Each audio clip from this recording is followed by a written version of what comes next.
Assalamualaikum warahmatullahi wabarakatuh. Selamat pagi, salam sejahtera untuk kita semua.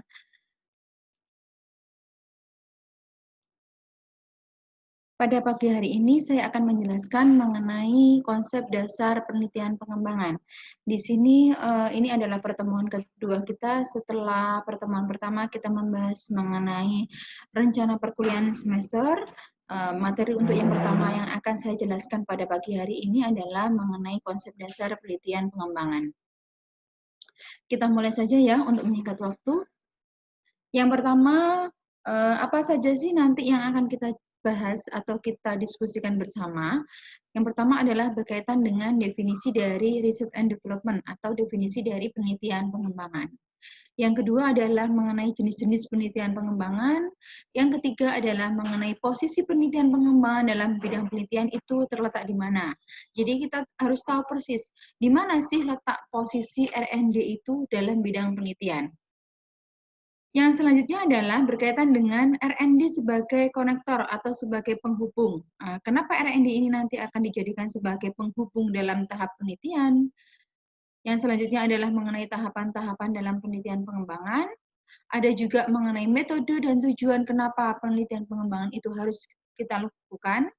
Dan yang terakhir itu adalah berkaitan dengan karakteristik dan langkah-langkah dalam penelitian pengembangan.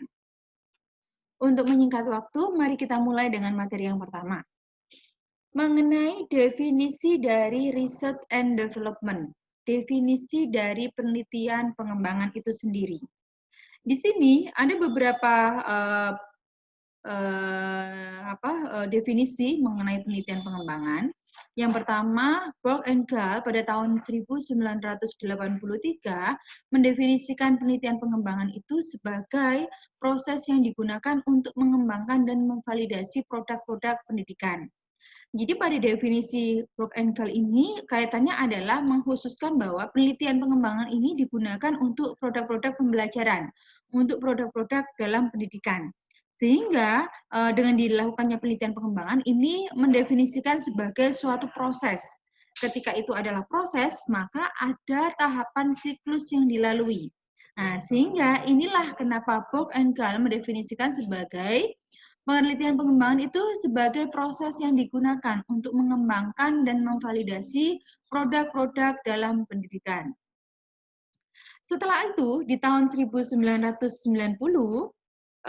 Guy menjelaskan atau mendefinisikan penelitian pengembangan itu sebagai usaha yang dilakukan untuk mengembangkan suatu produk atau sistem agar menjadi paling efektif, bisa dilakukan dalam suatu lembaga dan tidak hanya menguji pada teori. Nah, pada definisi dari Guy di sini kita tahu bahwa penelitian pengembangan itu tidak hanya sekedar menguji teori. Nah, tidak dititik beratkan kepada pengujian teori, tetapi dititik beratkan kepada bagaimana suatu produk itu bisa efektif digunakan dalam suatu lembaga, terutama pada lembaga pendidikan.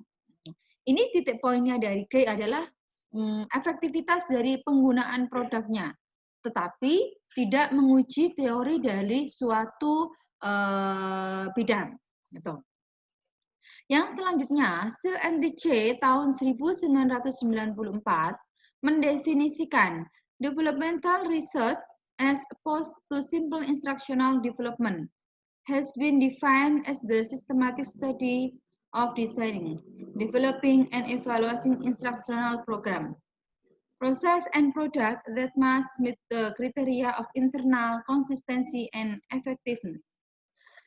Dalam penelitian Sil and Ritchie di sini jelas bahwa penelitian pengembangan itu yang lebih disingkat atau disimpelkan, dititik beratkan kepada suatu sistematik dalam bidang ilmu, di mana dia nanti itu adalah merancang, mengembangkan, mengevaluasi suatu program pembelajaran, dan proses dan produknya itu juga harus memenuhi kriteria yang secara konsisten dan juga yang bersifat bermultiguna atau bermanfaat di sini. Dia diartikan sebagai bahwa penelitian pengembangan ini adalah proses Nah, proses mulai dari mendesain, mengembangkan, mengevaluasi suatu program pendidikan yang nantinya bahwa produk-produk dalam program pendidikan ini bisa secara konsisten di sini adalah efektif. Nah, ini adalah penjelasan dari Searle and Ritchie. Yang selanjutnya adalah penjelasan dari Van den Akker dan Plum tahun 1993. Di sini Akker menjelaskan mengenai penelitian pengembangan itu dikelompokkan dalam 2 tujuan. Yang pertama adalah pengembangan prototipe produk dan yang kedua adalah perumusan saran-saran metodologis untuk mendesain serta mengevaluasi prototipe ini. Pada Van den Akker dan Plop, jadi Akker di sini menjelaskan mengenai definisi penelitian pengembangan itu hanya 2, pengembangan prototipe dan juga perumusan saran-saran metodologisnya serta evaluasinya. Jadi penelitian pengembangan ini tidak hanya pada hasil produk dari penelitian itu sendiri, tetapi bagaimana produk-produk itu bisa dievaluasi, bisa memenuhi kriteria yang baik, sehingga bisa bermanfaat untuk pendidikan ke depan. Ini adalah definisi mengenai research and development.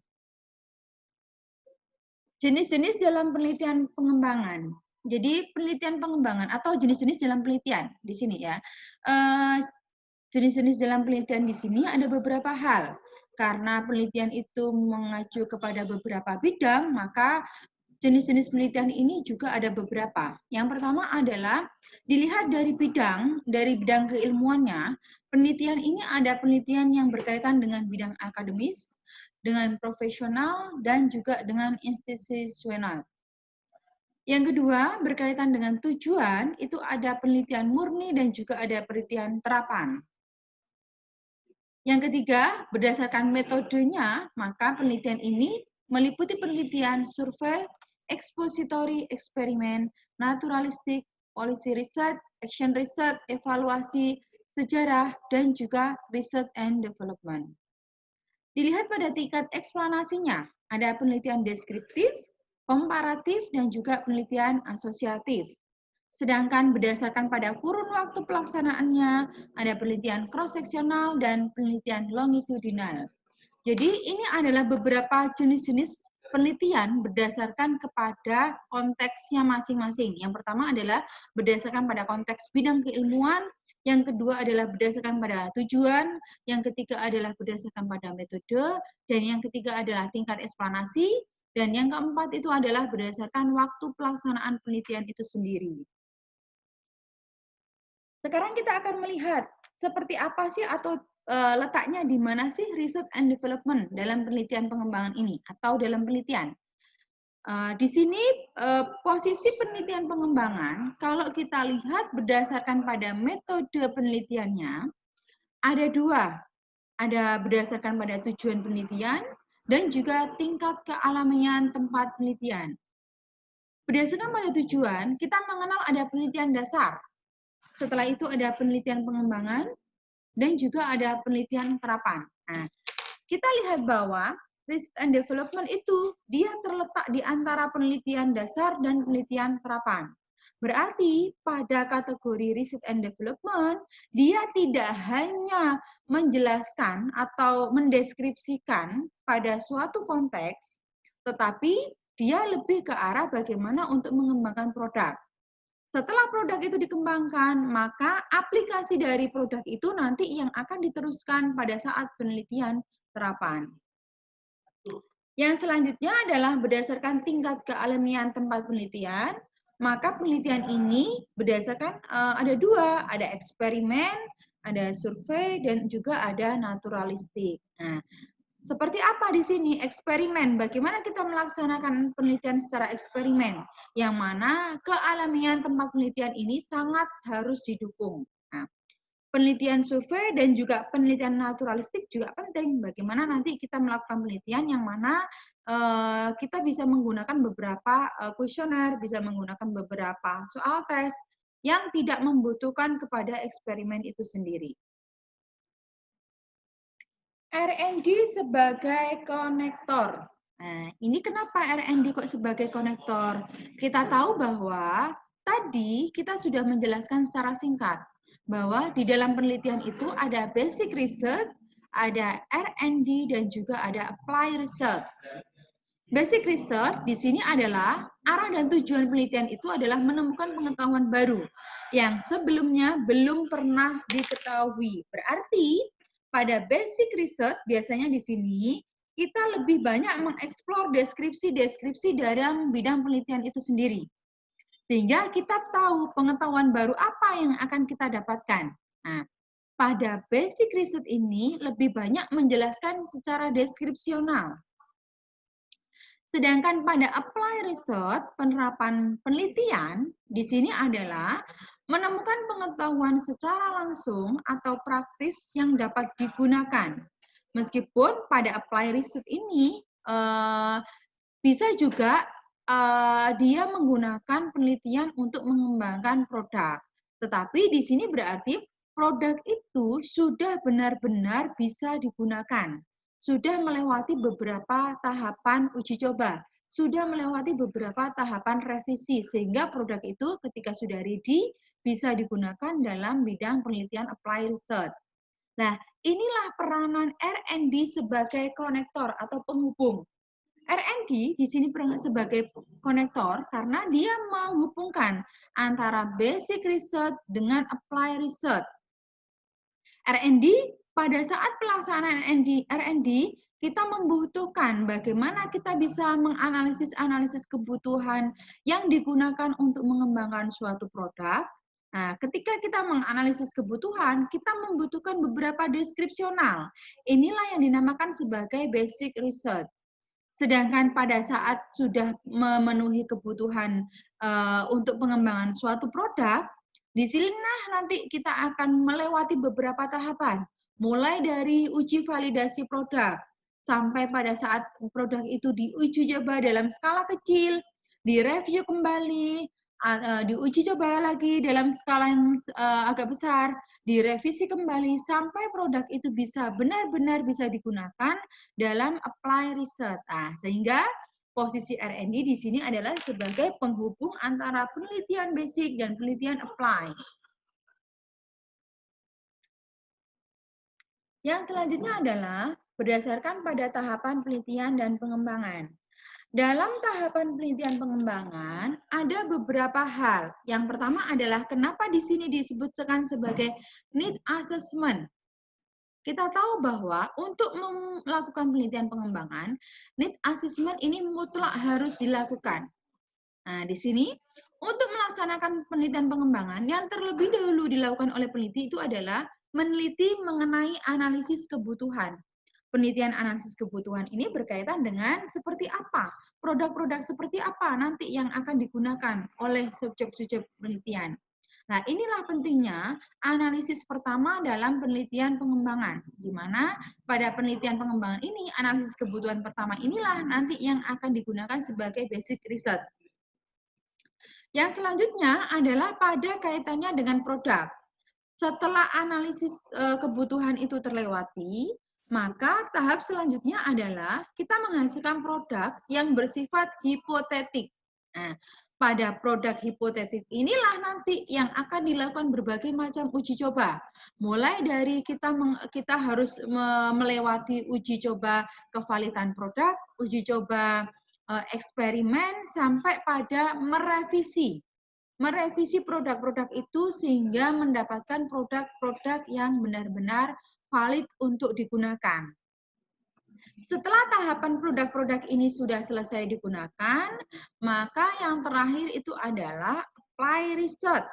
Nah, pada apply research di sini, setelah kita melakukan berbagai macam uji coba, produk-produk itu sudah teruji, maka tahapan selanjutnya adalah mengaplikasikan produk itu ke dalam suatu penelitian. Nah, inilah tahapan-tahapan penelitian dan pengembangan yang harus dilewati.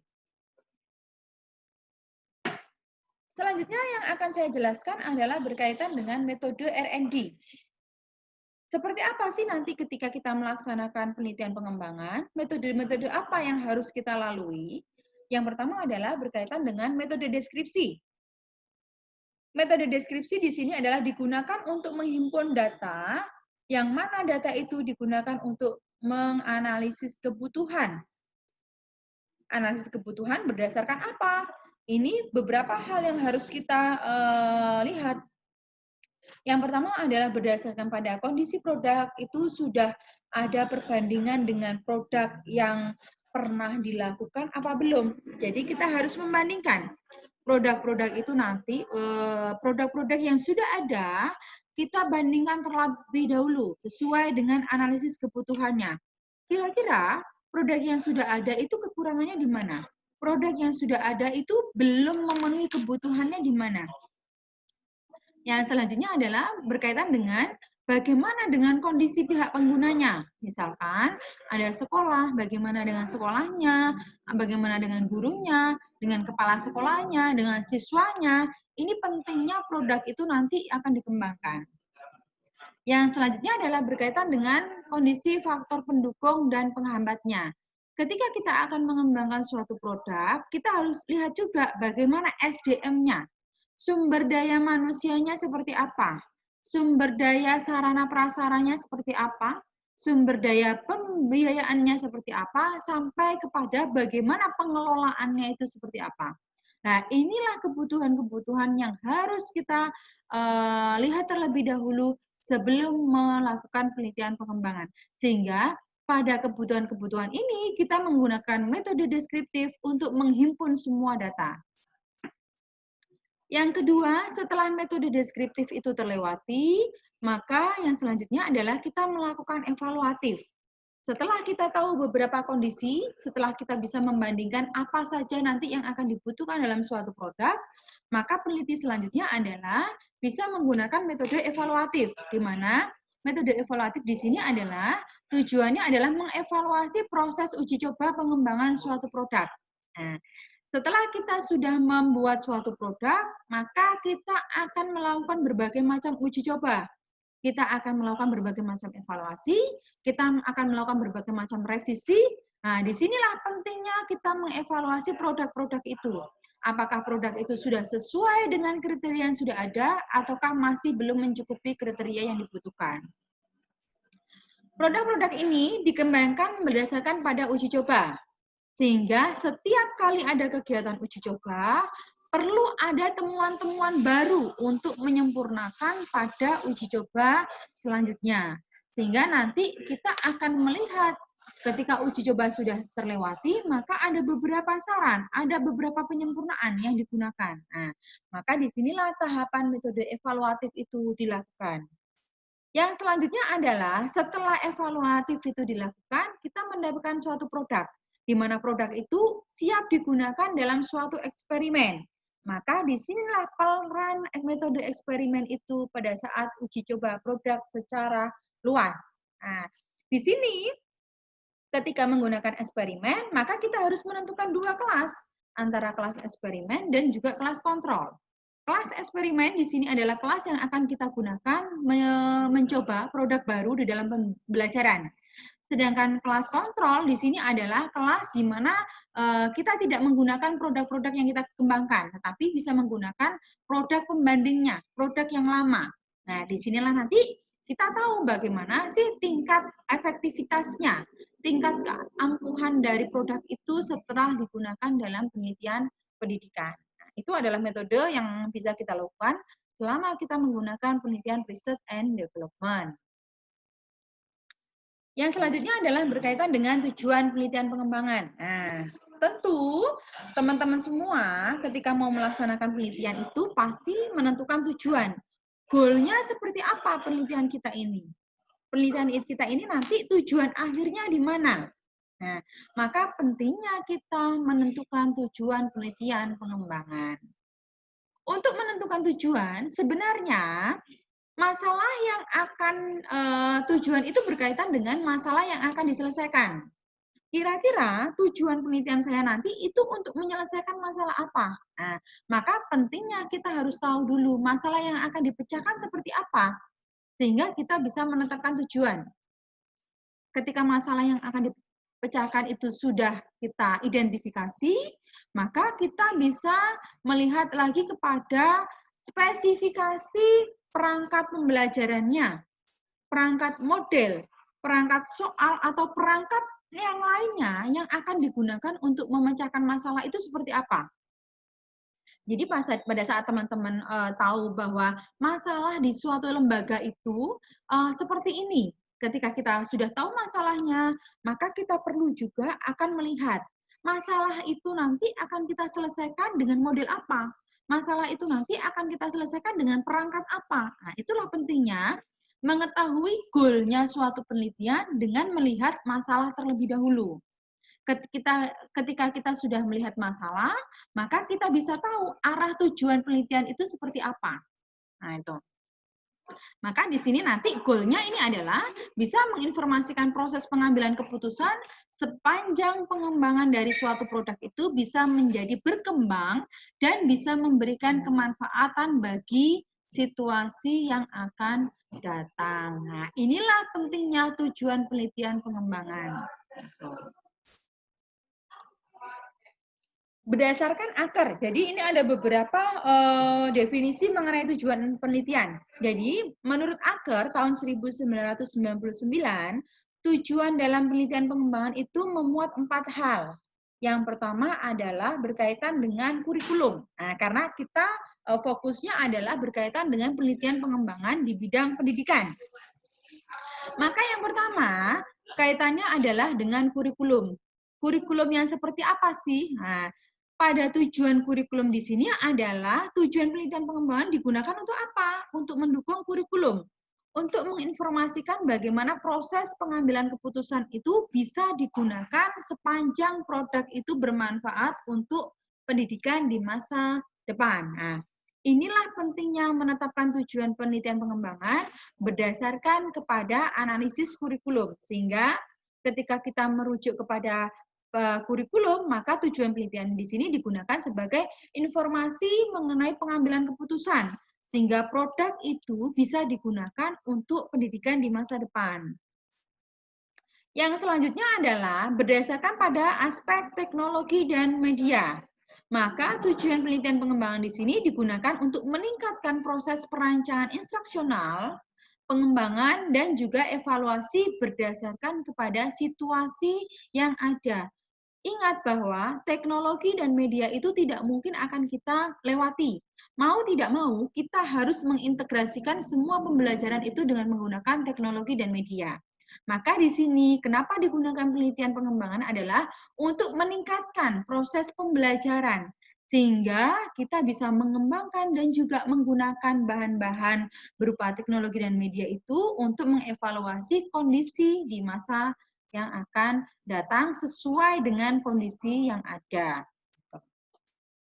Yang ketiga, kenapa penelitian pengembangan itu penting? Nah, pada aspek pendidikan guru dan didaktis ini, kenapa sih penelitian pengembangan itu kok penting untuk guru?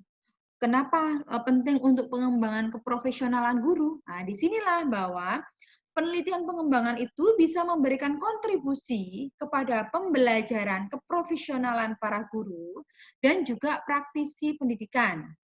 Kita tahu bahwa secara didaktis, penelitian pengembangan ini nanti akan mengukur kebermanfaatan dalam suatu proses pembelajaran. Akan mengukur seperti apa sih pengetahuan kita terhadap pengembangan suatu produk.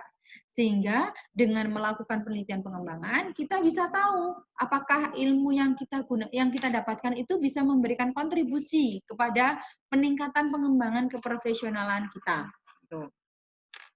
Aspek yang terakhir adalah pada segi mata pelajaran dan juga pengajaran. Maka penelitian pengembangan di sini kaitannya dengan pengembangan lingkungan perencanaan, perumusan kurikulum, serta bisa menaksir keberhasilan suatu pembelajaran. Nah, inilah pentingnya penelitian pengembangan yang bisa kita lakukan di dalam suatu bidang pendidikan. Yang selanjutnya adalah berkaitan dengan karakteristik research and development. Nah, seperti apa sih karakteristik dalam penelitian pengembangan? Yang pertama adalah berkaitan dengan masalahnya.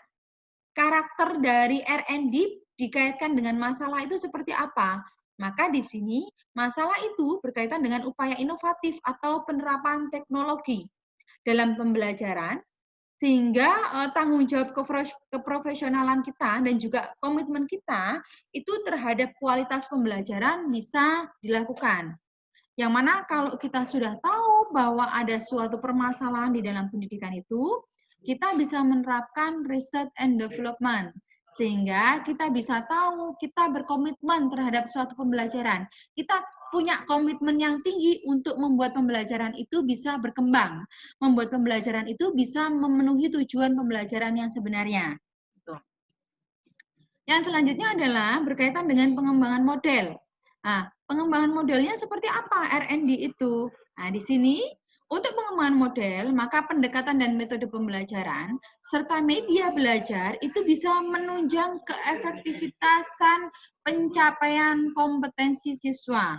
Nah, di sini adalah untuk pengembangan model, kita harapkan bahwa pendekatan serta metode pembelajaran itu bisa meningkatkan kompetensi siswa secara efektif.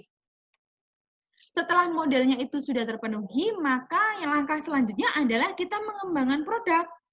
Bagaimana dengan karakteristik R&D berdasarkan pada pengembangan produk?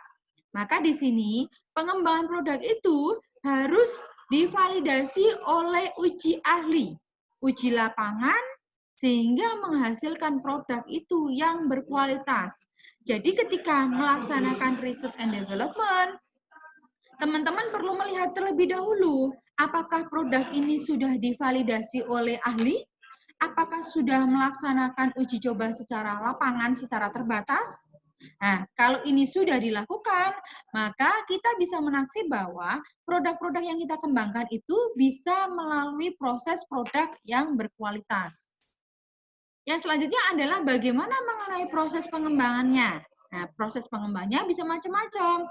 Bisa mulai dari pengembangan modul, pendekatan, media, model, metode, atau juga berdasarkan kepada media. Nah, ini adalah media ya, bukan media.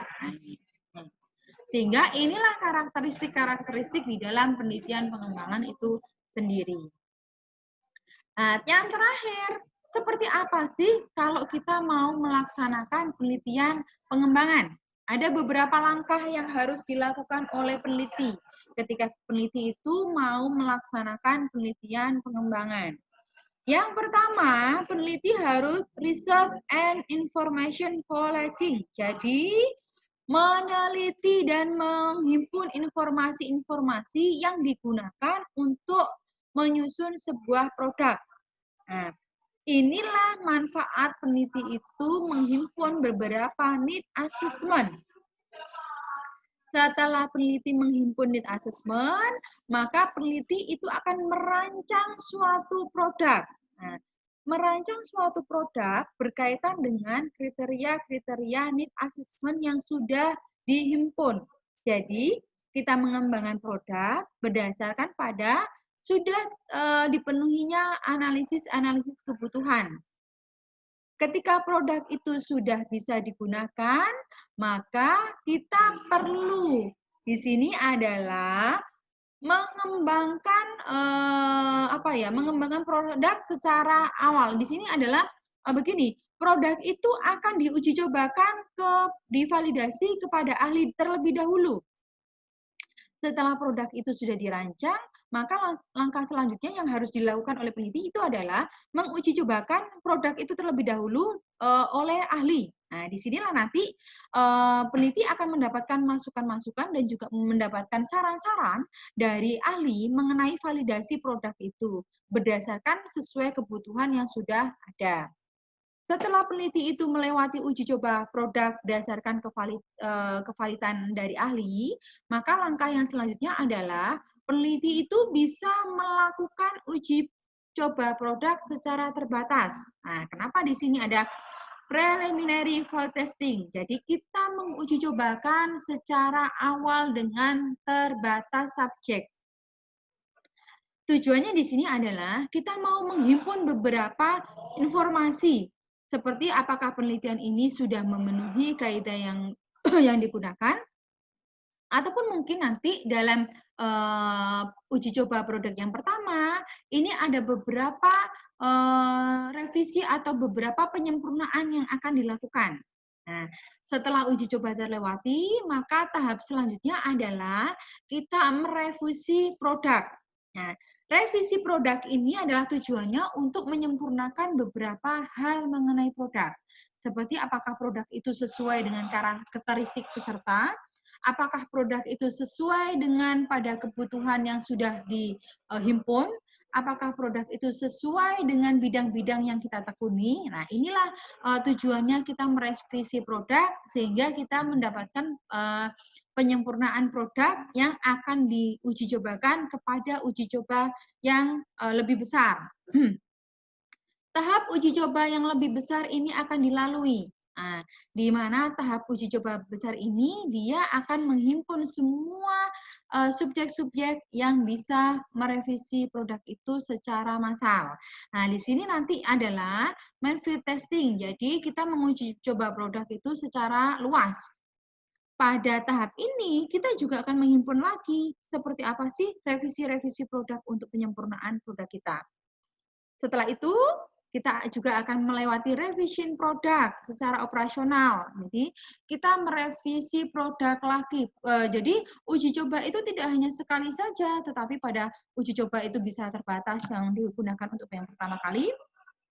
Setelah uji coba terbatas itu dilewati, kita bisa menggunakan uji coba secara luas.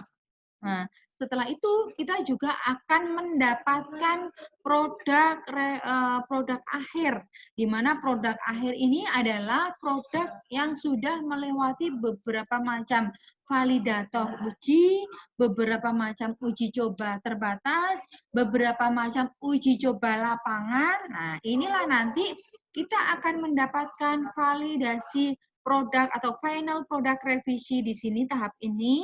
Baru ketika produk itu sudah final, maka langkah selanjutnya adalah bisa kita diseminasikan dan kita aplikasikan kepada bidang pendidikan yang terkait. Inilah langkah-langkah yang harus dilakukan oleh teman-teman peneliti ketika kita akan melakukan research and development atau penelitian pengembangan suatu produk. Ini ada beberapa hal yang berkaitan dengan langkah-langkah ini nanti karena setelah langkah-langkah ini terpenuhi, kita masih melihat lagi kira-kira model penelitian pengembangan yang kita gunakan itu yang mana? Karena ada beberapa model penelitian pengembangan yang akan kita kembangkan. Itu nanti akan kita diskusikan pada pertemuan yang akan datang. Inilah materi-materi yang akan kita diskusikan pada hari ini. Semoga materi ini nanti bermanfaat untuk teman-teman semua. Untuk diskusinya kita bisa lakukan secara live nanti dan juga beberapa pertanyaan bisa juga ditanyakan secara langsung, bisa via komen ataupun mungkin bisa via chat pribadi. Inilah teman-teman materi yang bisa saya sampaikan untuk pagi hari ini. Semoga bermanfaat. Saya akhiri dulu untuk pertemuan hari ini. Assalamualaikum warahmatullahi wabarakatuh.